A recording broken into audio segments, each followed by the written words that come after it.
Hey, it's Justin Harvey. Thanks for tuning into the Anesthesia and Pain Management Success podcast. With APM Success, we take a close look at important topics pertaining to business, practice management, personal finance, and careers for anesthesiologists and pain management physicians.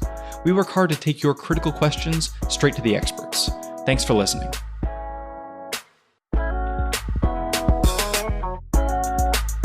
Hello and welcome to another episode of APM Success. Currently here in our global headquarters in Portland, Oregon, it is 103 degrees.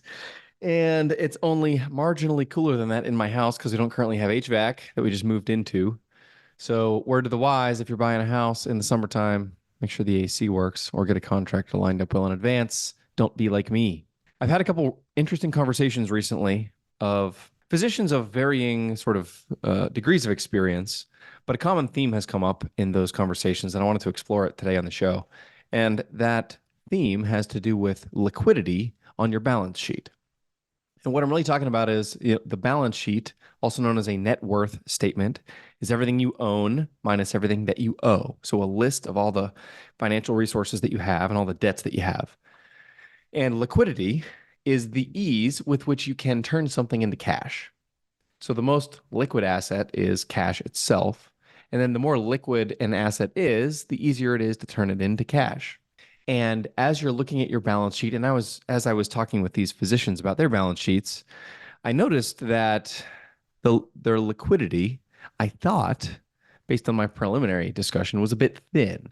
Meaning, I don't think they have a healthy amount of liquidity, and they're at risk of having an adverse financial event and not being able to meet that obligation. Now, I'm not talking about emergency fund, although that is part of it. But really what I'm talking about is if you have a meaningful amount of net worth tied up in assets that are hard to turn into cash, you may find your net worth is significantly impaired in the event that those illiquid assets become devalued over months or years and you either can't or don't want to sell them for whatever reason. And I'm actually remembering back to my olden days as a young financial analyst working with the ultra high net worth crowd, and we had a client who was on paper a billionaire. He had a bunch of stocks that were valued at whatever they were valued at, that many of which were illiquid. And during the dot-com bust, both public and private securities, he was able to sell the publicly traded securities. Private securities, he was not able to liquidate as quickly. This would be like private equity or hedge fund holdings. And he watched as his net worth crumbled from into the billions to, a paltry 10 or 20 million. And what that, that early experience, and I'm fortunate to have a number of these early experiences that left a mark on me. What that showed me was, man, if your wealth is tied up in assets that are hard to turn into cash, there are significant implications for what that could mean in the event that you need to or want to sell but can't. So in looking at the different assets, we've got cash, as I mentioned. Then also on this end of the spectrum, the very, very liquid end would be taxable brokerage accounts, CDs, money market mutual funds, and similar. You can basically, or ETFs, anything you trade, and by tomorrow it's cash in your brokerage account, and you can, within a day or two, transfer it into your checking account. Stocks and ETFs and things like that are, especially depending on the underlying asset, they're highly liquid. You place a trade, and often within seconds, you can see the cash in your account. And these are assets that are much more friendly to being able to unload on a moment's notice when needed. Now, often we're investing these types of assets in a taxable brokerage account, for example. We're investing them as if they are long-term money, but it's always good to be able to turn something into cash because you just never know when you might want to do that. I would also put in this end of the spectrum, although slightly less available from a cash standpoint, but you've also got IRAs, Roth and traditional IRAs. You get 401k, 403b, 457, things like that are often accounts that have securities in them that can be turned into cash on short order. Now, there's often tax implications and problems of selling out of those securities and moving the money into cash, but it is something that can be done. And as you get further and further out on the branch, you're now getting into could be hard assets. Like I've got a real estate, portfolio. I've got rental properties. I've got LP investments where I'm a limited partner in a closely held real estate venture or other business. Maybe, vehicles would be like this. And then even further out, you would have businesses, interests in a medical practice, a surgery center, in an MSO, things like that. It takes sometimes years to turn business interests into cash in a way that doesn't create a fire sale effect. And then you've got, collectibles, artwork, firearms, stamp collections, all those kinds of things that are sort of way, way out there, the leaves all the way out on the end of the branch. So as you're looking at your net worth statement or your balance sheet, it's helpful to analyze what percentage of my net worth, or even how many, it can be helpful to think of it in terms of a multiple of living expenses. So if it costs me $20,000 a month to live, that's 240 grand a year. How many years worth of living expenses can I fund with the liquid portion of my balance sheet? And this, is just one of those metrics to give us a sense of safety net and margin and financial resiliency that you have in your life. And what I was observing from a couple of the physicians that I've talked to lately is, with a balance sheet between $5 and $15 million for both of them, or I should say there were a handful. These physicians were business owners. They had a bunch of closely held real estate interests. They have a number of other business interests that they were personally connected to people who had started or pitched businesses to them and that they wanted to participate in. So as I was looking at these balance sheets, what I saw was a whole bunch of line items for investments that, man, like the liquidity terms were either non-existent, meaning it's unclear that we can ever get money back for this investment, or it's on a timeline that is measured in years. And there's a danger to having too much of your cash tied up in illiquid investments. And the primary place where we see this danger is whenever the market moves against you and you want to access your cash, or you want to reposition, or you want to get out of a certain type of business. And specifically, to use an example, real estate, this is something that pretty much everyone understands. Back in 2006, 7, 8, 9, we saw the highs of the real estate market as banks were lending to basically anybody. They had this thing they called the ninja loan, the no income, no job application, NINJA. And this was used for underwriting mortgages that for amounts that exceeded the asking price of homes. So you could buy a house for 100 grand and get a mortgage for 110 grand and not even have to prove to the bank that you had a job in order to do it. So hindsight being 2020, obviously this put a huge bubble into the real estate market and then came crashing back down to earth. But if you had a bunch of real estate at that time and you in 2007 or 8 or 9, you suddenly want to turn those assets into cash, it's not that you can't turn it into cash. It's just that you're going to have to accept an offer that is so low that it's going to be offensive and borderline not worth doing unless you're in a really extreme dire circumstance. And so if you have margin in your life on your balance sheet, if you have other liquid assets from which you can draw, it will alleviate your need to liquidate assets in a fire sale or on a short period of time when your timeline is going to significantly decrease the amount of capital you're able to get in exchange for your illiquid asset.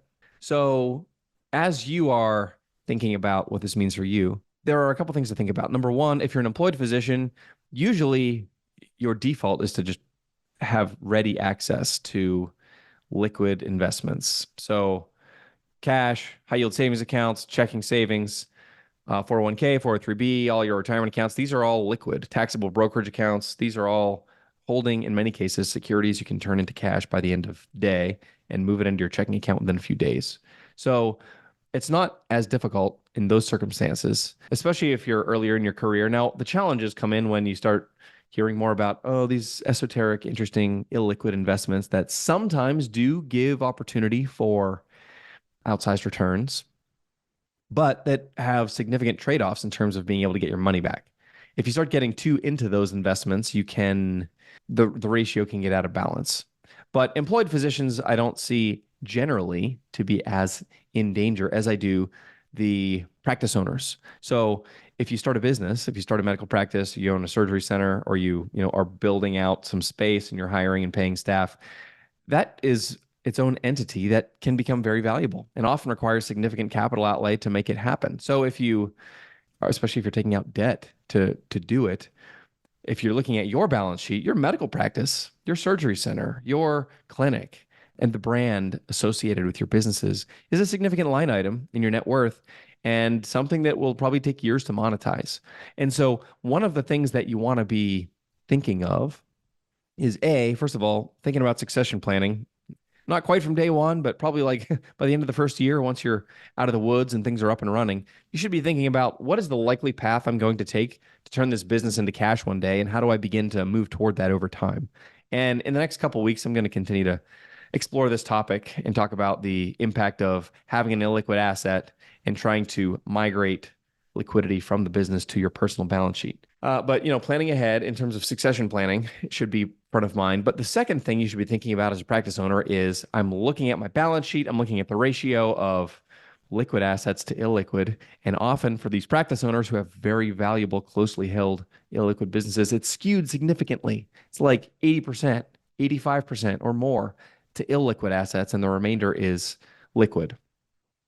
What these physicians should be considering is, how do I migrate as much capital as possible, as much liquidity as possible, as much cash as possible from the business balance sheet to my personal balance sheet, and making it going from the illiquid to the liquid, moving money from this valuable LLC to a brokerage account or some other sort of account that it can be accessed readily. And there's twofold benefit here. The first benefit is you're getting access to money that you may need in the short term without having to sell a piece of your business in order to get it. So there's that sort of day-to-day, week-to-week alleviation of financial strain by creating a bigger moat for your financial well-being. The second meaningful benefit of migrating liquidity out of your business over time is it will decrease your dependence on that future liquidity event that you hope happens as a business owner, as a surgery center owner, as a medical practice owner, as somebody who owns a slice of an MSO and they're hoping to, sell that for millions of dollars one day. If you have systematically moved liquidity from your practice to your personal balance sheet over time, then you've got money in retirement accounts, you've got money in taxable brokerage accounts, you've got maybe even a real estate portfolio outside of your practice. You have diversified yourself, and it reduces your dependence on hitting that $8 million number, 10, 12, whatever the number is you think your practice and surgery center or whatever is worth. It reduces your need to hit that number. And so much of what we do in financial planning has to do with giving you options, giving you flexibility, acknowledging the realities of, as life evolves, sometimes the future is roughly quantifiable and sometimes stuff just comes out of left field. And whenever we're planning, whenever we're creating strategies to give physicians options, having as many doors open as possible is an important part of what we do, what I do, and the way that I try to solve problems. Because I've seen on more than one occasion, physicians taking advantage of an option that they didn't think that they needed. For example, man, I want to sell my practice for half of what it's worth. What it's worth, I'll put this in air quotes, for half of what I could otherwise get for it. But I just need to be done in 6 months and I want to walk away. And I don't want to do this 3-year buyout thing with all these golden handcuffs and dealing with an MSO, and I'm getting paid half in equity and half cash. And it's just this whole big complicated thing. Sometimes being financially independent will give you options that I can take a lot less. I can, instead of selling to the private equity group, I can sell it for significantly less to the junior partners working under me and allow this private practice to continue in full autonomy. And maybe I'm taking a little bit of a haircut, but I'm living life on my own terms. So you can't do that if you don't plan ahead. And if you're not along the way monitoring this ratio of illiquid to liquid assets. Because if you have all of your wealth tied up in a business and very little capital outside of that, frankly, you can't usually afford to give somebody a good deal. And in exchange for, better terms for work life, you, in some cases, are going to have to sort of economically maximize, which is going to mean, well, even though I don't want to, I'm working another 3 or 4 years on the back end to make sure that the investor who's buying this business, this medical practice or surgery center or whatever it is going to be able to recoup their investment suitably. So monitoring this ratio of illiquid to liquid can position you for options and ultimately for freedom. And that's what a lot of it is designed to deliver, is how do you Just live life on your own terms. So in the next couple of weeks, we'll do a couple case studies and talk about how private practitioners especially can think about migrating assets out of their business and onto the personal balance sheet in the way that will enhance their flexibility. As always, thanks for tuning in. Talk to you next week. If you liked what you heard this week, head on over to apmsuccess.com, where you can find more content and free resources to help you build a successful career in anesthesia and pain management. If you wanted to leave a review in iTunes, I'd also really appreciate it. Thanks for using some of your valuable time to join me today on APM Success.